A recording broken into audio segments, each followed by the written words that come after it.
Hello folks, my name is Mark and this is UCD Videos. How you guys doing?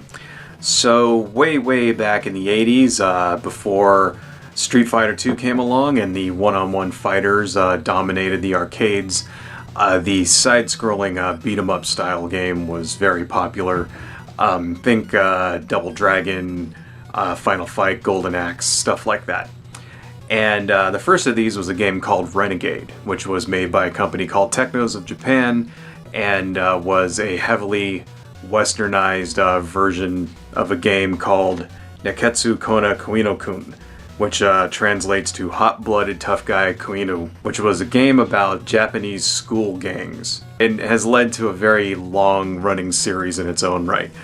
So this game is actually River City Ransom, which was released on the Nintendo Entertainment System and is a sequel to Renegade.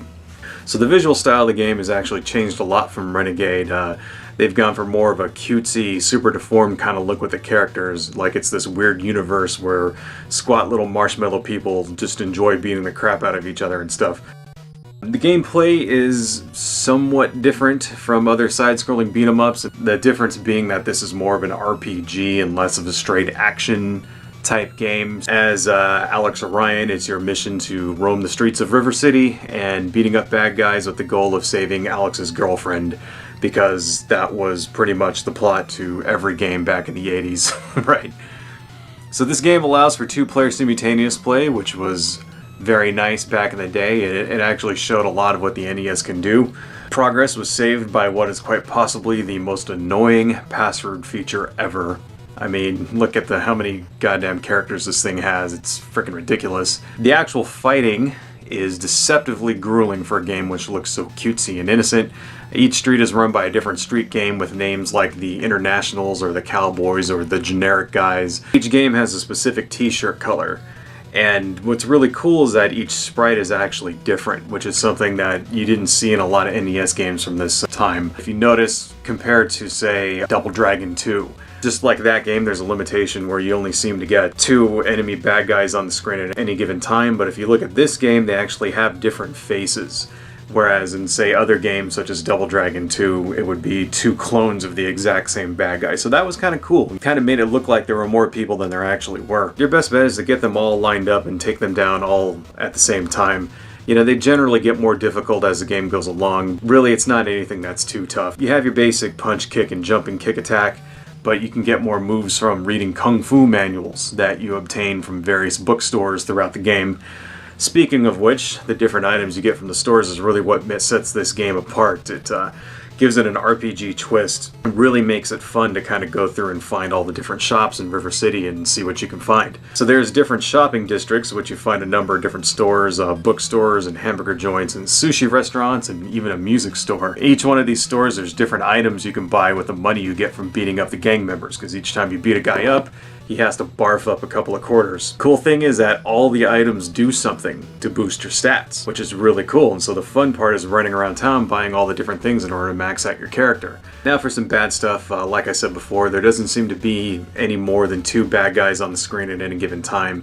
I think this is probably due to the limitations of the NES hardware, you know, not being able to display more than a certain number of sprites on screen or something like that. You know, it generally doesn't detract from the game, but sometimes the flicker can get pretty distracting.